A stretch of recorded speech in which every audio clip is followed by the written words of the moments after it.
Hello, in this tutorial, I'll be showing you how to set up your development environment for your React Native projects. So to get started, you open any browser of your choice. You type node download or Node.js. When you click on it, you come here to the first link, you open it. So here is the website for Node.js. You download the latest version 64-bit, depending on your machine. So after you have downloaded this, the next step is to open your command prompt and set up and make sure that the node is installed. So I'm using a Windows, so I'll click on Windows R and then I type cmd, I click enter. It opens my command prompt. So if I type node -v, it should give me the version of my node that I've downloaded. Okay, sorry. Node-v, sorry. So you see here I have version 20.9.0 of Node. Make sure you download the latest version of Node. So the next step is to install export.cll globally. So you type npm, sorry. So if you're using Mac version, if you're using a Mac, so you have to type sudo first before the npm. But since I'm working on a Windows, I will have to just type npm. So I'll have to type npm install -g export-cli.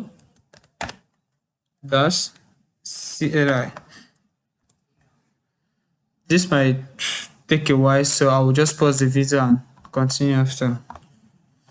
So from here, export.cll is installed. You might get some warnings up here, but it doesn't matter.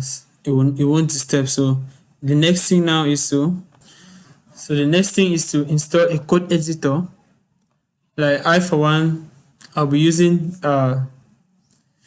Visual Studio Code, but you can use any editor of your choice that you are comfortable with, that you know you can run the React Native program. So I'll be using Visual Studio Code. So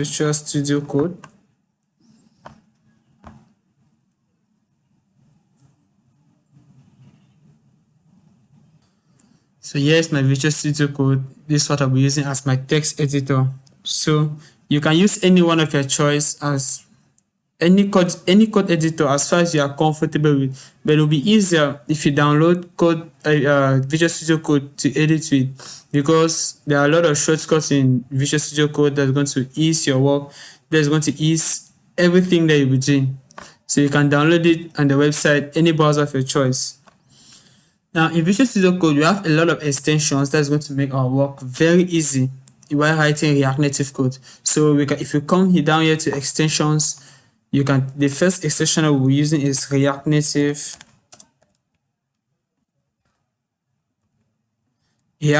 tools. This is how we'll be using React Native tools.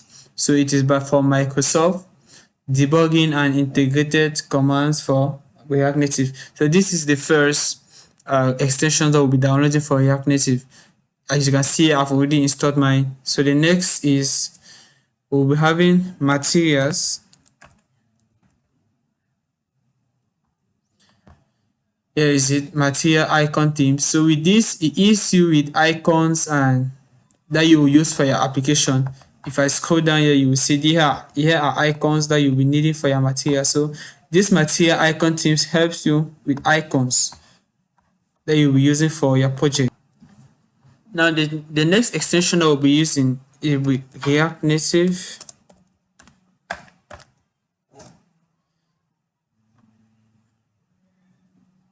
Here is it, React Native /React/Redux snippet 4.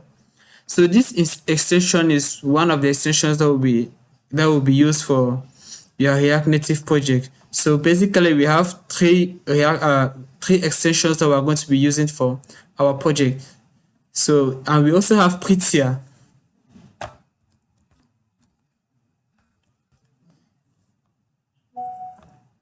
So we have Prettier. So Prettier is just a code formatter. So it makes your code looks prettier. So it helps you in formatting your codes in a better, it gives your code a better look.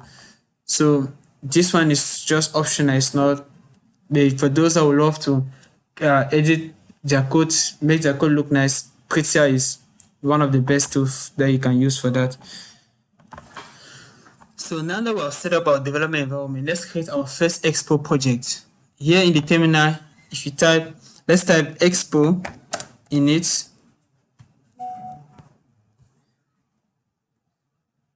The name of your project. Let's call this, let me call this one test. So you can give any name of your choice and you hit enter.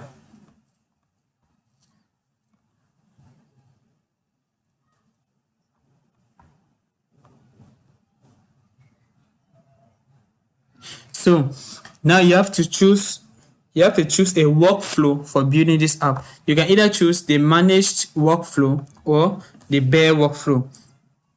So now choosing the managed workflow is going to, Expo is going to take care of all the complexity behind your code. So with the managed workflow, you will not be seeing Android project, iOS project. So all you just see is a pure JavaScript project. But if you use a bare workflow, you have a project that is with all the native tools. So with the Android, iOS, everything. So to use bare workflow, you need to make sure that you have experience already in Android development and in iOS development. So that is mobile app development. Meanwhile, if you use the managed workflow, Expo is going to hide everything for you. You will not see that. All you will see is just a pure JavaScript project. So in this tutorial, we're going to use the blank managed workflow. So let's select the blank managed workflow, we hit enter, and Expo is downloading the project for us, the project template. So this is going to take a while. I'm going to pause the recording and continue. All right, our project is ready. So let's go into the folder. So the folder where you created the app. So let's go into the folder. Mine was test. So cd test. So I've entered into the directory. After you have entered into the folder, then you have to open it into VS Code. So you write code dot. This will open your folder into VS Code.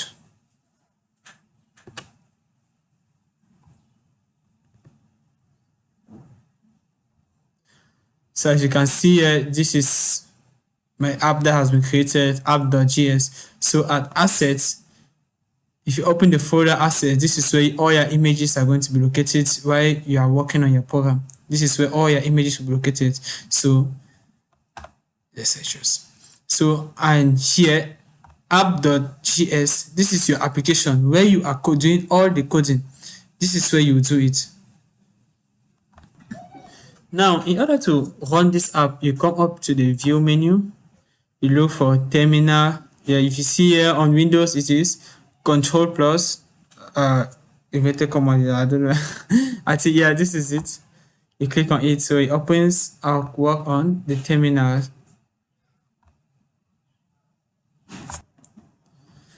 So to run the code, we here we tap npm start and we hit enter.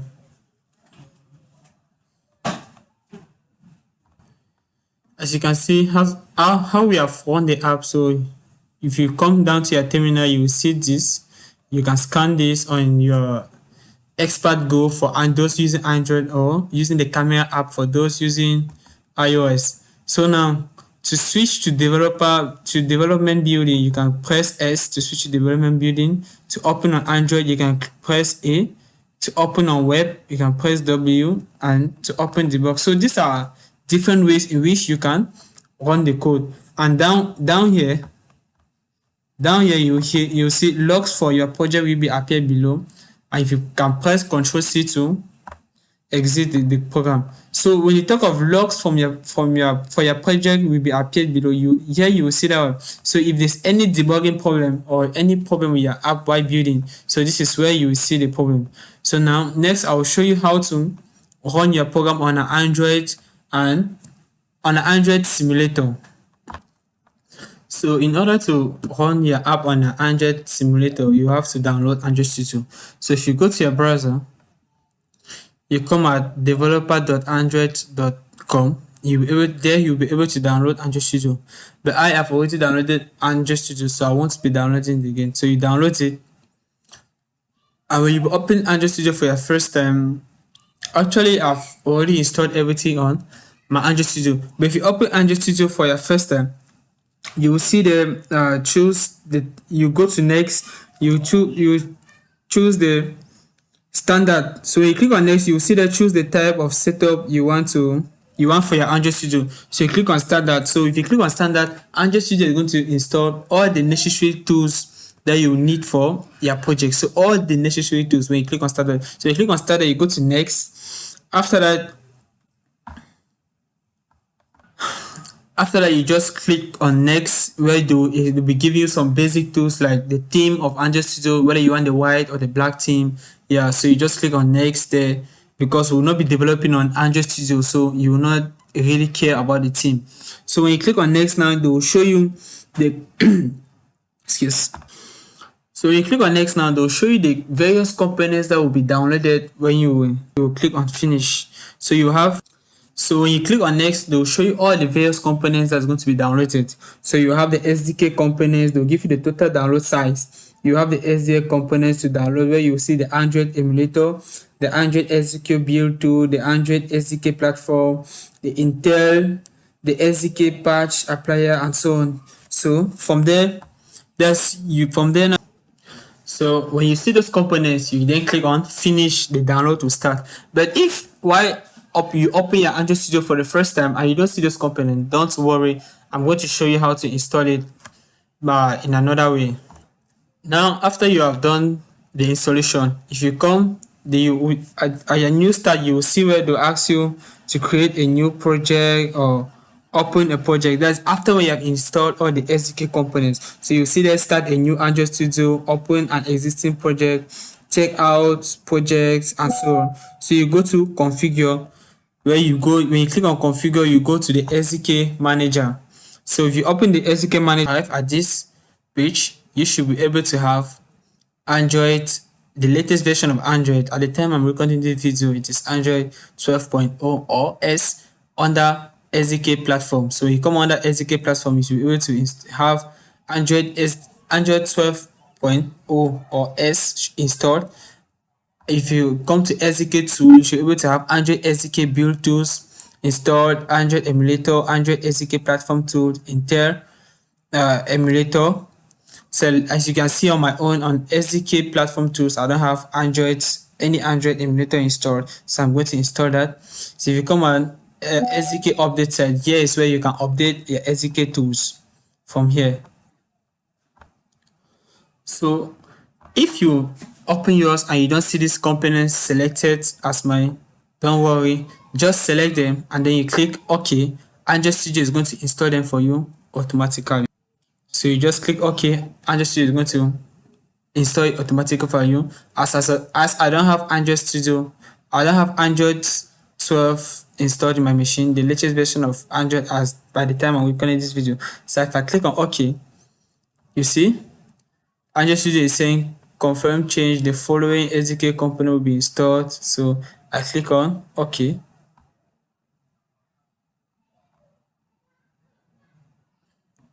And Android Studio is installing the SDK component for me automatically.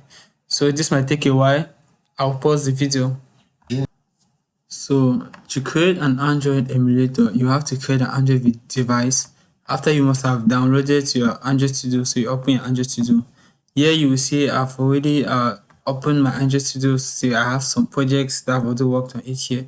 So now, if it's your first time to open Android Studio, you will notice on your screen, you will see a small button down here called configuration or configure.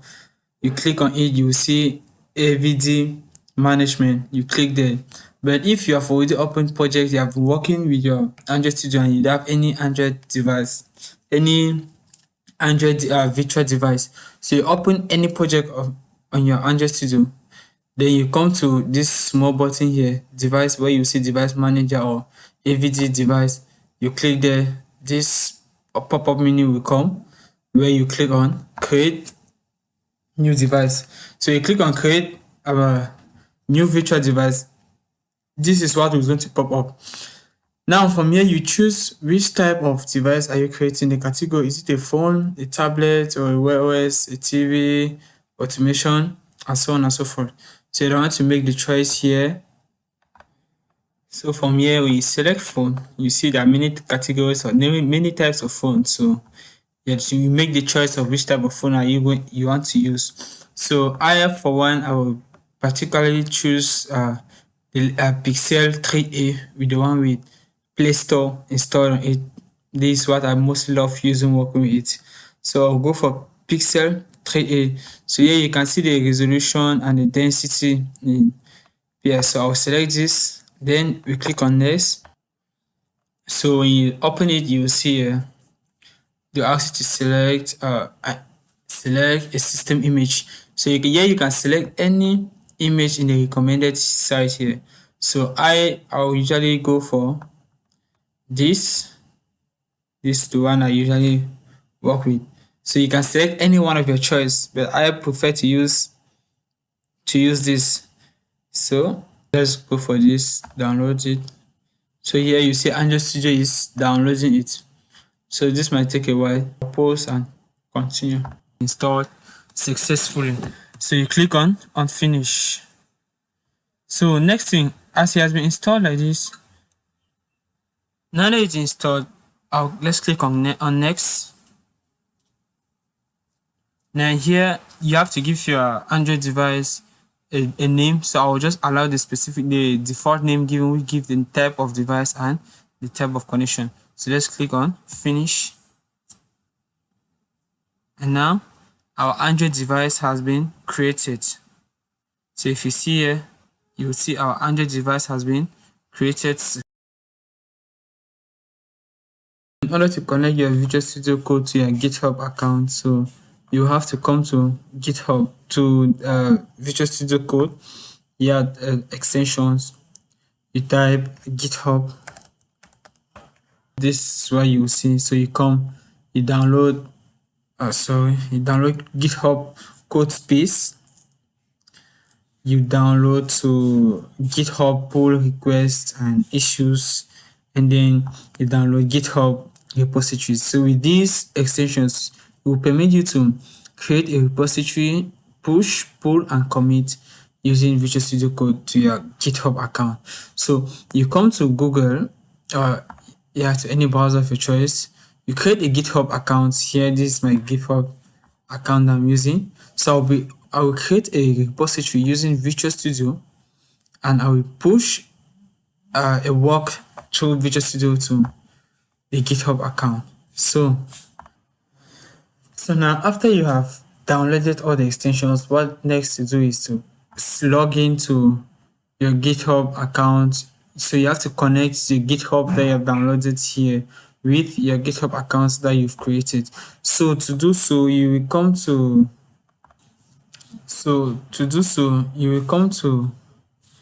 Remote Explorer here. You will see down here the way it's in notification down here or anywhere here that sign up to your GitHub account. So you have to click on that sign up to your GitHub account. That is going to take you to open your browser and ask you to authenticate that you are the one. So you have to authentify.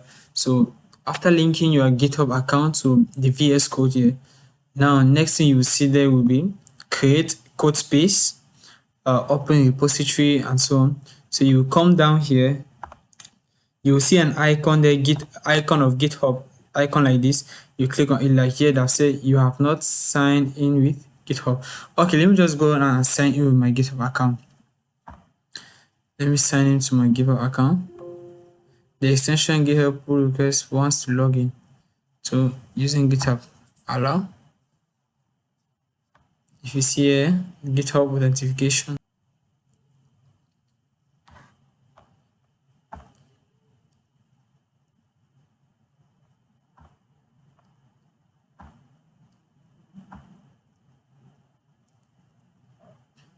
You are being redirected to the authorized Open Visual Studio Code So it takes me back here. And if you see here, I've logged in successfully to my GitHub account. So before doing all this, you need to make sure that you have a GitHub account created first, like in order to log in with the GitHub. So after you have done that, the next thing is to create a folder on your desktop where the repository is going to be located. So we have to create a repository using Visual Studio Code. Create a repository for our GitHub account using Visual Studio Code. So to do that, you have to create a folder anywhere you want. So I open the folder in Visual Studio Code. So I've created one already. So you just go on and create one. So you see, this is our new folder created here. This is it. I select the one, I select the folder. Our next step now is to do, we'll go ahead and create a new file into our folder. Create a new file into our folder. Let's call the file. Okay, yes, I trust. Let's create a new file. Let's call the file readme.md.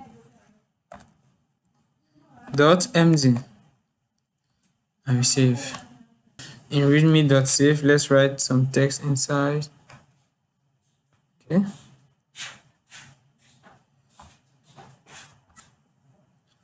Now in our readme.save, let's write a text inside. My first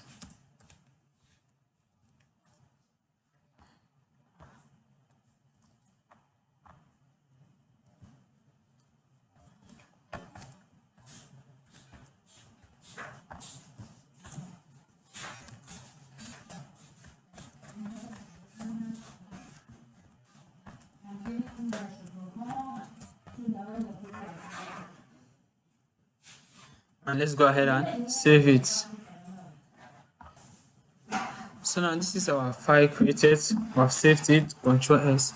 It is saved. So to push, you have to create the repository. You come here at source control.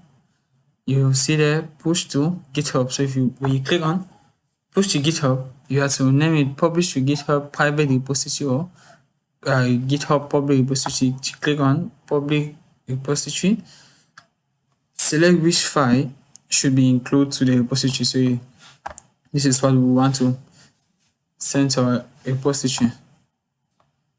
Click on OK. Now publish to GitHub, creating first commit. So GitHub is creating the first commit. So if you see now, the project has been committed successfully to GitHub. So if you go to your GitHub and you refresh, if I come to my GitHub account, I come to my repositories, you will see here that this is the repository I just created. So this is the repository I just created using my Visual Studio Code. So that is just how you create a repository using Visual Studio Code. So now the next part is how to push a work from Visual Studio Code to a repository on GitHub. And to do that, you have to clone the repository first before pushing it now. To clone a repository in GitHub from Visual Studio Code, so you do that in Explorer.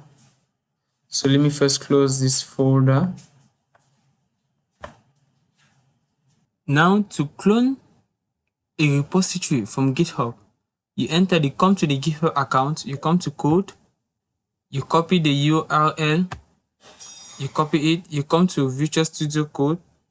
At Explorer, you come to clone repository, where you paste the URL here. You click on clone from URL. They'll ask you to select the repository destination. You select the repository destination, and the cloning Git repository is going on. Open a new Windows.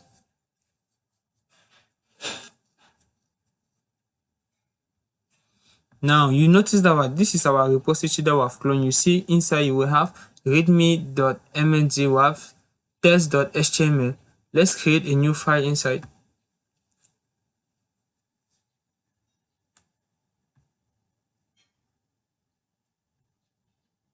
Let's call this file style.css.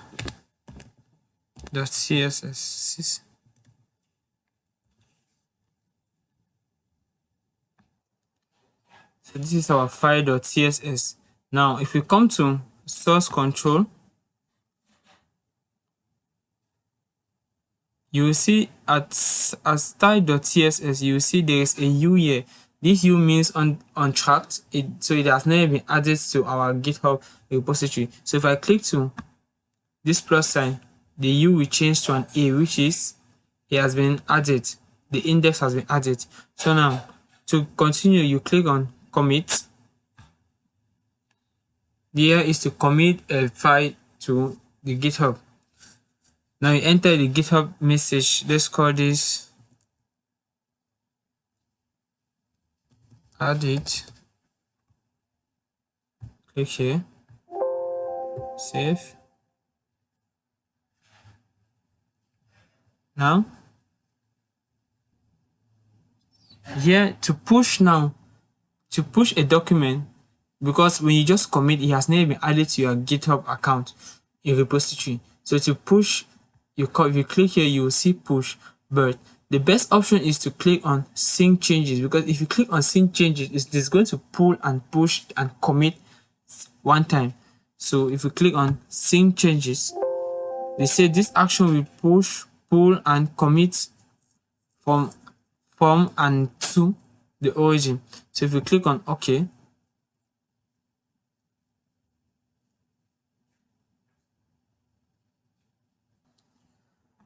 so our work has been added to our GitHub repository. If we come to our GitHub repository, you refresh, you will see our style.css that has been added to our repository successfully. So this is how you add.